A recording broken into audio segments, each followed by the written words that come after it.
Welcome back. This channel exists because of your support. Subscribe, hit like, and share your thoughts in the comments. Now let's get into the story. My wife looked me dead in the eye across our kitchen table and said the words that would end our marriage. I decide who I spend time with, Dennis. You don't get a say in this.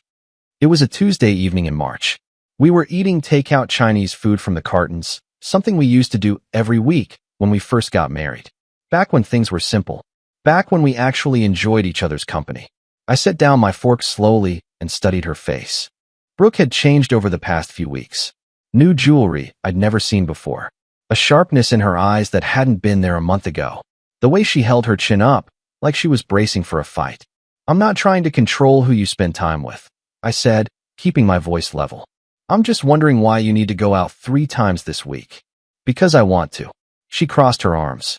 Because these are my friends, and we support each other. We don't judge each other's choices.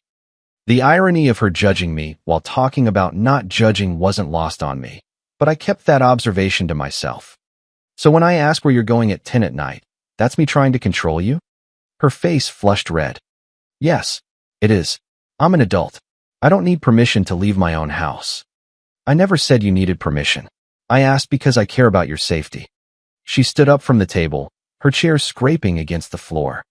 This is exactly what they said you'd do. Turn it around and make me feel guilty for wanting independence. They, the women from her new group.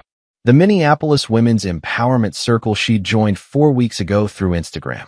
Except from what I could tell, it wasn't about empowerment. It was about complaining about husbands and drinking wine at inappropriate hours. The leader was a woman named Valerie who'd been divorced at 27 and seemed to collect married women as followers. Then there was Kristen, who had 2 kids with 2 different fathers and couldn't understand why neither man wanted to stay involved. And Diane, who was on her 3rd engagement and worked in some multi-level marketing scheme. But apparently these were the people my wife of 9 years had chosen as her advisors. Independence is fine, I said carefully. But when your independence includes coming home at 2 in the morning smelling like cigarettes and someone else's cologne, maybe we should talk. Maybe, she said, her voice dropping to something cold and final. Maybe I don't owe you explanations anymore. Maybe I've been living my life according to what you think is appropriate for too long. The kitchen went quiet except for the hum of the refrigerator. I looked at her, really looked at her. This wasn't the woman I married. This wasn't even the woman from 6 months ago. All right, I said finally. You're absolutely right. Your friendships are your choice. Your decisions are your choice. She blinked, clearly expecting more of a fight. Good. Finally. And since we're talking about choices, I've got some of my own to make. The confidence in her expression flickered for just a second. What's that supposed to mean? I stood up and started clearing the dishes. It means if you want complete independence in your choices, then I get the same independence in mine. Fair is fair. She followed me to the sink. Don't be dramatic. This is about friendship, not our marriage. Is it? I turned to face her. Because from where I'm standing, it looks like you're getting life advice from women who can't maintain their own relationships. Her eyes narrowed. Don't you dare insult my friends. I'm not insulting anyone. I'm making an observation. But you're right. It's not my place to judge. I paused. Your choices are personal. The way I said personal made her pause. She wasn't stupid. She could hear the shift in my tone. What are you planning? She asked. Nothing dramatic. Just exercising my own right to personal choices. She stared at me for a long moment, trying to figure out if I was bluffing. I wasn't. Good, she said finally, turning away. Maybe now you'll understand what independence actually means. Oh, I replied quietly. I'm about to understand it very well. The whole mess had started 4 weeks earlier. Brooke came home from work one Tuesday, buzzing with excitement about this new group she'd found on Instagram. Women supporting women, she said. A safe space to talk about real issues without judgment. At first, it seemed harmless. Coffee meetups on Saturday mornings. Book discussions on Wednesday evenings. She'd come home energized, talking about how refreshing it was to connect with women who understood her. But then the meetings started getting more frequent. 3 times a week. Then 4. The evening meetups started lasting later. 11 at night. Midnight. Then 2 in the morning on a work night. And her vocabulary changed. Suddenly, everything I did was toxic masculinity. Every question I asked was emotional labor I was unfairly demanding. Every concern I expressed was me trying to reclaim my power over her. When I first mentioned that these new friends seemed to have a lot of drama in their lives, Brooke's response was immediate and sharp. "You don't get to choose my friends anymore," she said. "I'm not choosing anything," I replied. "I'm just pointing out that every conversation you have with them ends with you being angry at me for something I didn't even know I did. That's because you don't understand female friendship. We support each other." But the support seemed one-directional. Valerie, the group leader, posted constantly on Instagram about her married boyfriend. Kristen shared screenshots of texts from her children's fathers, calling them deadbeats while collecting child support from both. Diane documented each new multi-level marketing scheme with the same enthusiasm, never acknowledging the previous failures. These were the women teaching my wife about healthy relationships. 3 days after our kitchen confrontation, I did what any reasonable person would do when their spouse suddenly starts taking life advice from strangers. I got curious about who these people actually were. It took me about 20 minutes on Instagram to find the group. Amazing how much people share when they think nobody's paying attention. The profile was semi-public, visible enough to see the dynamics at play. The feed was filled with wine bottles captioned "Self-Care Sunday" and quotes about leaving dead weight behind. Photos from bars with hashtags like "Freedom Feels" and "No Apologies." The comments section was a constant stream of members bashing their partners, cheering each other on for increasingly questionable behavior. One post caught my attention. It was from 2 Saturdays ago, posted at 2 in the morning. A group photo at some uptown bar. Brooke was clearly visible, laughing, holding a cocktail. Her comment read, "Best night ever. Finally feeling alive." The problem was, she'd told me she was at Valerie's apartment watching movies. I screenshotted everything. Call it paranoia or preparation, but something told me I'd need documentation. That evening, Brooke came home later than usual, humming to herself. "Good day?" I asked from the couch. "Great day? We had lunch after work to plan this weekend." "Plan what?" She kicked off her heels and stretched. "Just girl time. You wouldn't understand." "Try me. We're thinking about doing a wellness retreat. Get away for a few days, reconnect with ourselves. Adults-only resort. Wellness retreat. With women who collected married men like trading cards. Sounds expensive, I observed. It is. But we all decided we deserve it." She paused in the doorway. "When's the last time you spent money on something that made you happy?" Interesting question, considering I'd spent my lunch hour researching divorce attorneys. "You're right," I said. "Maybe it's time I started investing in my own happiness too." She paused, something in my tone catching her attention. "What kind of investment?" "Personal choices, remember? I'm sure you'll understand." I called my old college friend Mitchell that night. He was an attorney in Chicago, and while he didn't practice family law, he'd know who to call. "Dennis, hey, what's going on? I need some information. Hypothetically, how does divorce work in Minnesota?" There was a pause. "This about Brooke?" "Just information for now." Mitchell sighed. "Minnesota's a no-fault state. Means you don't need to prove wrongdoing, just that the marriage is irretrievably broken. Usually takes a few months if it's uncontested." "Why? What's happening?" I gave him the abbreviated version. The new friends. The late nights. The lies about where she was. The weekend retreat that was being planned. "Jesus," Mitchell said when I finished. "Look, I know a guy in Minneapolis. Gordon Fitzpatrick. He's sharp and he doesn't mess around. Want me to send you his contact?" "Yeah, send it over." "You sure about this path? Once you start, it's hard to walk back." "I'm not starting anything. I'm just gathering information. Making personal choices." "All right, man. I'll text you his number." "And Dennis? Document everything." "Already am." Thursday evening, I tried one more time to reach her. Really reach her, not just exchange accusations across battle lines. She came home at 6, earlier than usual. I took it as a sign. "Can we talk?" I asked. "About us?" Her guard went up immediately. "What about us?" "I feel like we're disconnected. When did we stop being a team?" She set down her purse slowly. "Maybe we were never a team. Maybe I was just following your lead this whole time. Is there someone else?" The question came out before I could stop it. Why do men always jump to that? She shook her head. "This is about me finding me, not about replacing you with someone else." "Then help me understand what's happening. Because from where I sit, my wife is staying out until 2 in the morning, lying about where she's been, and getting life advice from women whose lives are falling apart. You don't know them. I know what they post online. I know their track record. 3 divorces between the 3 of them. For kids with absent fathers. 7 jobs lost in the past year. But sure, they're qualified to tell you how to live your life. They understand me. They're using you to validate their own choices. They need you to fail so they don't feel so bad about failing themselves. Brooke's face went red. Get out. This is my house too. Then I'm leaving. She grabbed her purse and headed for the stairs. I heard her on the phone immediately, her voice carrying down through the vents. He's starting to suspect, she said to whoever was on the other end. No, I didn't tell him. This weekend will be perfect timing. Perfect timing for what? I wondered. But I was pretty sure I already knew the answer. Friday afternoon, Brooke came downstairs with a weekend bag already packed. She'd bought new clothes, I noticed. Expensive ones. And the bag itself was new too. The group is doing a wellness retreat in Duluth, she announced. Leaving after work, back Sunday evening. I looked up from my coffee. Duluth?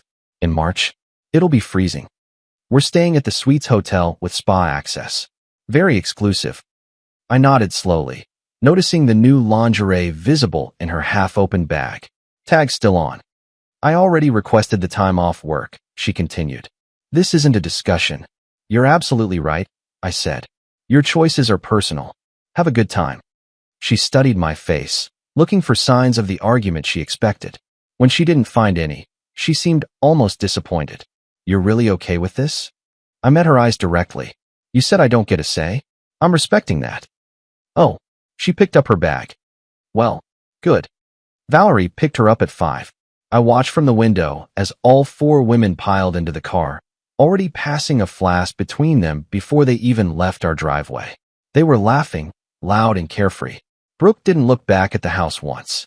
The moment her car disappeared around the corner, I went into motion. First call was to Gordon Fitzpatrick, the attorney Mitchell had recommended. I left a message requesting a Monday morning appointment. Then I started documenting. I photographed every room in our house, every piece of furniture we'd bought together, every appliance, every detail of our shared life. I pulled copies of our financial records, our marriage license, insurance documents. I organized all the screenshots from Instagram into a folder with dates and timestamps. Next came the practical matters. I opened my laptop and transferred half our joint savings into a new personal account. $18,000 for $100.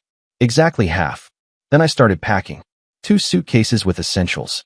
Clothes, toiletries, important documents. Things I'd need if I wasn't coming back. My younger brother Calvin lived in Milwaukee, about 3.5 hours away. I called him. Hey, Dennis. What's up? Can I crash with you for a bit? There was a pause. How long is a bit? Might be permanent. Jesus. What happened? I'll explain when I get there. Is your guest room available? Yeah, man. Yeah, of course. You okay? I will be. Saturday morning started with a text from Brooke at 9:47. Just finished yoga session. So relaxing. I pulled up the Suites Hotel Duluth website. No yoga facilities. 10 minutes later, Valerie posted an Instagram story. The 4 of them at the hotel bar with mimosas, Duluth skyline visible through the windows behind them. Brooke was clearly visible in the background, laughing, her hand resting on some man's shoulder. I saved the screenshot. The afternoon passed quietly. I loaded my truck with the packed items. My neighbor Patricia saw me from her yard. Going somewhere, Dennis? Just making some personal choices, Patricia. She gave me a look that said she understood more than I'd said, but she just nodded. Well, you take care of yourself. I will. Thank you. At 7:23 that evening, my phone rang. Unknown number. Hello? Hey man, is this Dennis? The voice was male, mid-30s, slightly drunk. Who's asking? Look, I'm at the Canal Park bar in Duluth. Your wife is here saying she's separated. Just thought you should know before things went any further. My hand tightened on the phone. Before what? Before anything happens. She's buying rounds. Took her ring off, telling everyone she's single. My sister went through the same thing. Her friends convinced her to trash her marriage. Destroyed her family. I just thought you'd want to know. I appreciate the call. Yeah, man. Good luck. He hung up. I sat there for a moment, phone still in my hand, feeling something cold settle in my chest. Then I checked Instagram. Kristen had posted 7 minutes ago a photo of all 4 women at the Canal Park bar, exactly where the caller said they'd be. Brooke was front and center in a tight red dress I'd never seen before. No wedding ring visible. She was sitting close to two men, laughing at something one of them had said. The caption read, "Girls' weekend equals freedom weekend. Living my best life." 47 comments, mostly from other group members. "You deserve this. Finally breaking free. Your happiness matters." I saved that screenshot too. That night, I sat at our kitchen table and wrote a letter. Not typed. Handwritten. More personal that way. More real. I kept it simple. Factual. No anger. No pleading. Just the truth laid out in clear terms. "Brooke, you wanted to decide who you spend time with without my input. I respect that choice. You said I don't get a say in your decisions. You were right. Independence means living with all the consequences of your choices, not just the fun ones. You told strangers this weekend that you were separated. I'm making that true. Divorce papers will be filed Monday. My attorney will contact you Tuesday. You're free now. Completely free. This is what you wanted. Dennis." I placed the letter in an envelope on the kitchen table. Then I removed my wedding ring and set it on top of the envelope. By midnight, my truck was loaded. I took one last look at the house we'd bought together 5 years ago. The kitchen where we'd cooked dinners. The living room where we'd watched movies. The bedroom where we'd made plans for a future that was never going to happen now. Then I locked the door, left my keys on the counter, and drove to Milwaukee. Sunday morning, I was unpacking boxes in Calvin's guest room when my phone started ringing. Unknown number. Then another. Then another. Calvin poked his head in. "Dude, you're popular today. It's Brooke. Using different phones. You gonna answer?" "No." The text started at 2:34. "Dennis, answer your phone now." 2:41. "This isn't funny. Where are you?" 2:55. "I came home early. Why is the house like this? Where are your clothes?" 3:12. "Call me." 3:28. "I found your letter. This is insane. We need to talk." I sent one text back. "Check kitchen table. Everything you need to know is there. Your independence starts now." Then I blocked all the unknown numbers and powered off my phone. Calvin, who was monitoring Brooke's social media through a fake account he'd created, showed me what she was posting. An Instagram story at 3:45, deleted within minutes, but he'd screenshot it. A crying selfie with the caption, "When you realize you made the biggest mistake of your life." A Facebook post at 4:02. "Has anyone seen Dennis Crawford? Emergency. Please message me." The comments flooded in from her group members. "What happened? Are you okay? Where's Dennis?" But the support she'd gotten all weekend was notably absent now that real consequences had arrived. Monday morning, I sat across from Gordon Fitzpatrick in his downtown Minneapolis office. He was in his 50s, gray hair, sharp eyes that had probably seen every version of this story. I handed him the folder I'd prepared. Screenshots, timeline, documentation of her lies, photos from the weekend showing her without her ring. He flipped through it silently. "This is remarkably thorough. I'm an analyst. I analyze. Minnesota's a no-fault state, but this documentation helps establish timeline and pattern of abandonment." He looked up at me. "I can file today. She'll be served tomorrow. Are you certain? This is final once it's in motion." I thought about her hand on that stranger's shoulder. Her missing wedding ring. The text I'd seen on her phone about perfect timing. She was certain when she took off her ring and told strangers she was separated. I'm just making her story true. Gordon nodded. "All right then, let's proceed." By Monday afternoon, Brooke had somehow found Calvin's address. His girlfriend spotted her car in the parking lot from their window. "She's been there for 30 minutes, Calvin told me over the phone. "Looks rough, man. You sure you don't want to talk to her?" "I'm sure. She's crying in her car. She made choices. Now she lives with them." That evening, she tried calling my work. My boss, who I'd warned that morning, had his assistant screen the calls. She emailed me. I set up a filter to archive them on Red. She even called my parents in Florida. They told her they supported their son's decision. Then she posted on Facebook, making it public this time. "Sometimes you don't know what you have until it's gone. I'm so sorry, Dennis. Please give me a chance to explain." The comments were different now. Not the cheerleading from her empowerment group. Questions from old friends. Concerns from family members. People who'd known us as a couple were confused, worried, asking what happened. But Valerie, Kristen, and Diane were silent. Tuesday morning, the process server delivered the divorce papers to Brooke at her work. Her coworker later posted a vague Facebook status about watching someone's world crumble at the office. Brooke called me 47 times between 11 and 6. I didn't answer any of them. That evening, she posted an Instagram story. I made mistakes. I was influenced by people who didn't have my best interests at heart. Dennis, if you see this, please call me. The comments from her empowerment group were notably absent. Different voices appeared instead. What happened? Are you okay? Where are your friends now? Wednesday morning at 7, aggressive doorbell ringing woke the whole apartment. Calvin answered the door to find Brooke's sister Tiffany and her mother Ellen. We need to speak to Dennis, Tiffany demanded. Now. He doesn't want to see Brooke. This is family. He needs to hear us out. I came to the door. I don't need to hear anything. Tiffany stepped forward. She made a mistake. One mistake. You're throwing away 9 years over one weekend. It wasn't one mistake, I said calmly. It was 4 weeks of choices. It was lying about where she was. It was taking off her ring.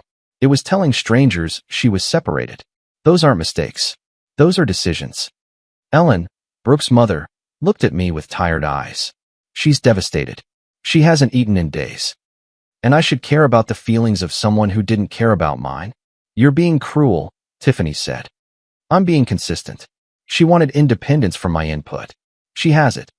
Think about your future children. I'm not having children with someone I don't trust.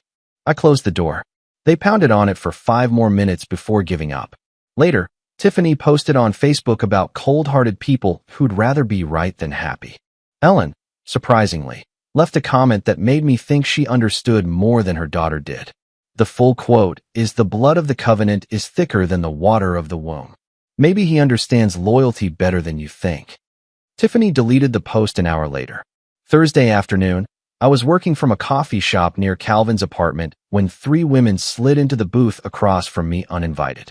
Valerie, Kristen, and Diane. The empowerment circle in person. We need to talk about what you're doing to Brooke, Valerie said.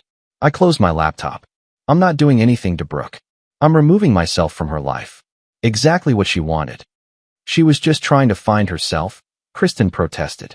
And she found herself. In a bar in Duluth. Without her wedding ring. Sitting with strange men. Mission accomplished. Diane leaned forward. You're punishing her for having friends. I pulled out my phone and showed them screenshots of their own posts. The husband bashing. The encouragement to dump dead weight. The celebrations of marital problems.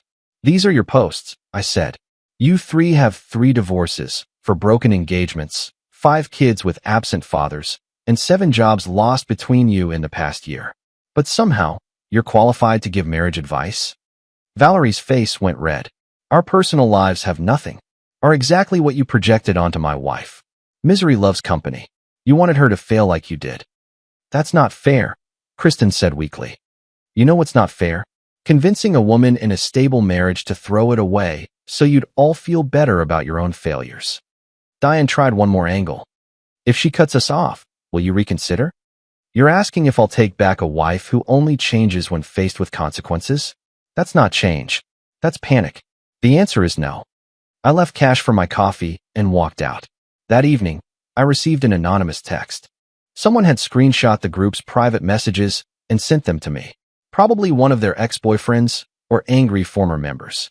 The messages showed them panicking, blaming each other for how the advice had backfired. Valerie. I told you guys she wasn't ready for full independence. Kristen, you're the one who said men need to be taught lessons. Diane, maybe we should have encouraged counseling instead. The empowerment circle was eating itself alive.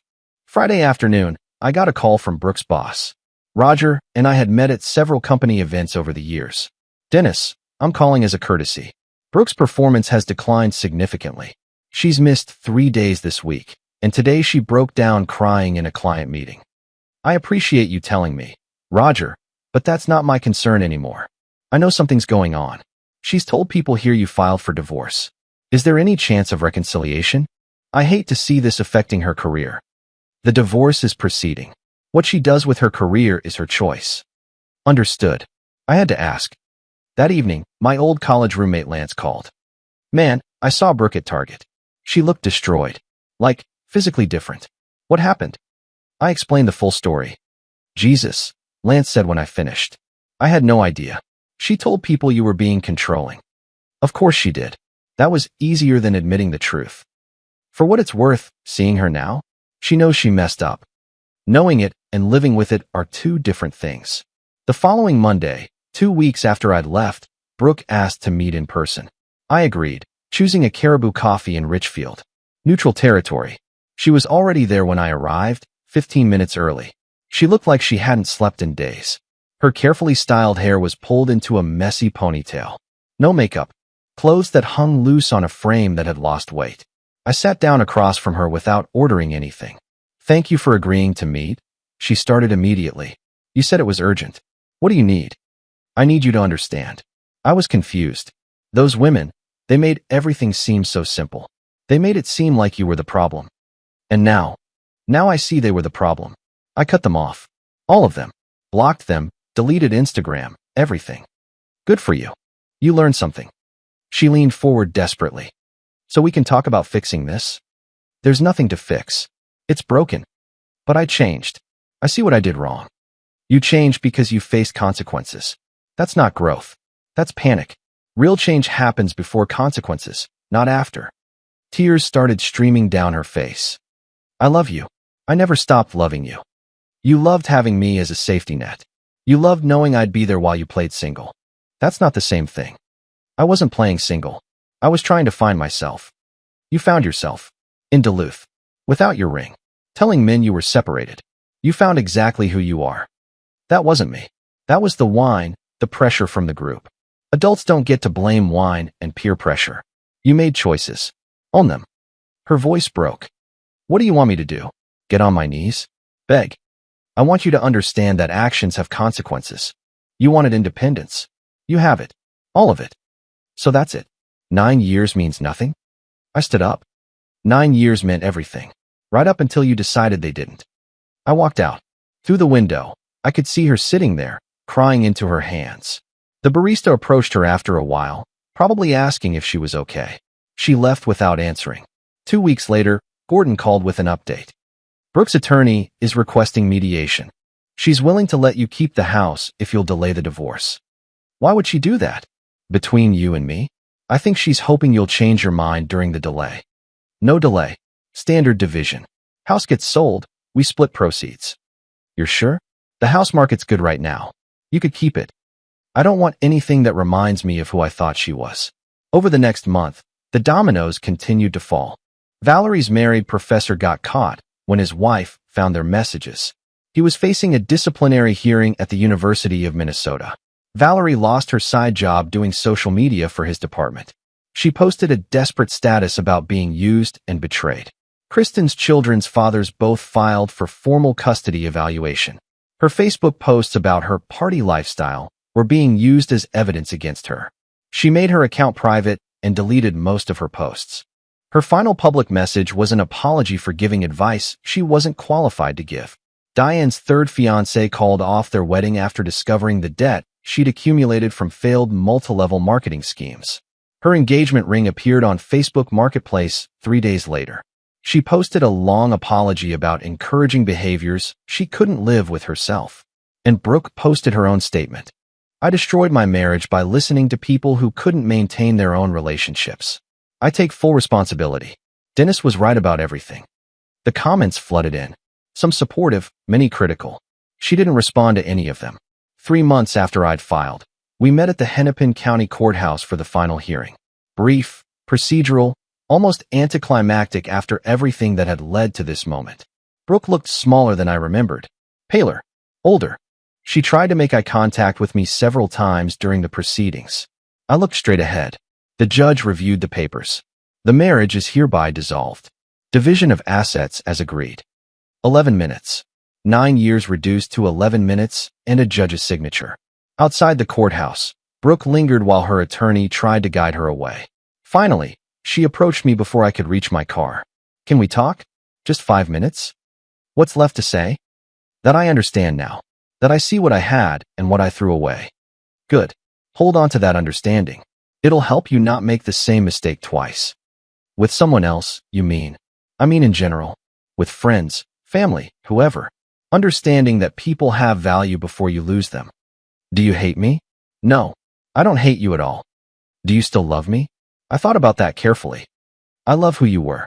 I don't know who you are now. I'm trying to be better. Be better for yourself. Not for me. Not for any man. For you. Are you seeing anyone?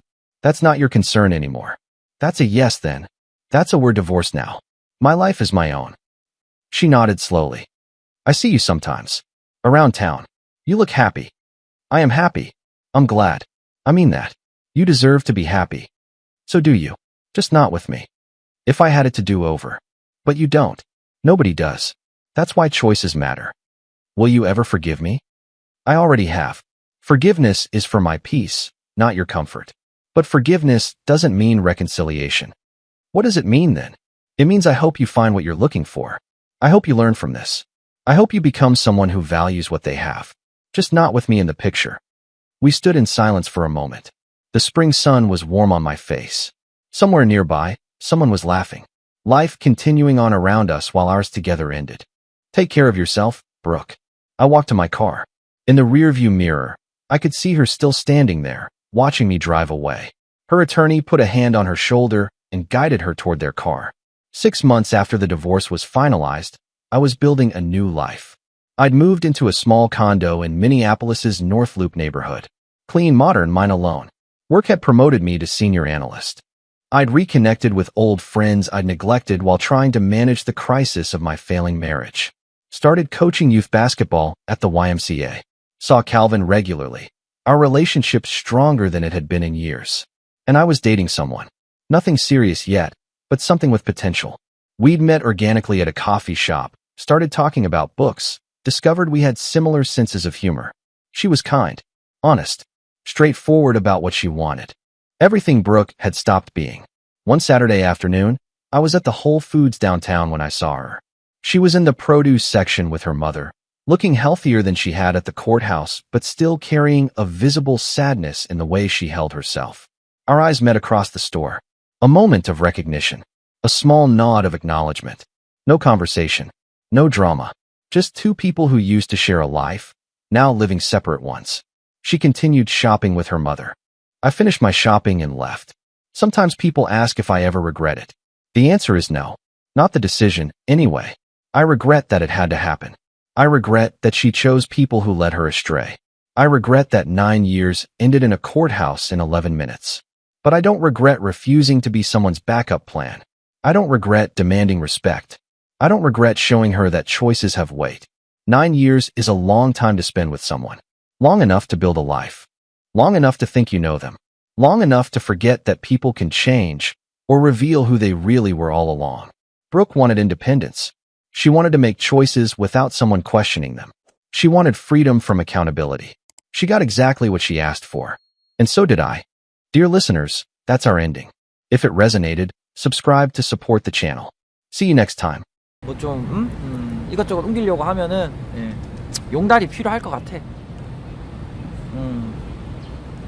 맞아요. 용달로 해가지고 한 번에 그냥 싹 내려가지고 한 번에 싹 올리는 게 낫지.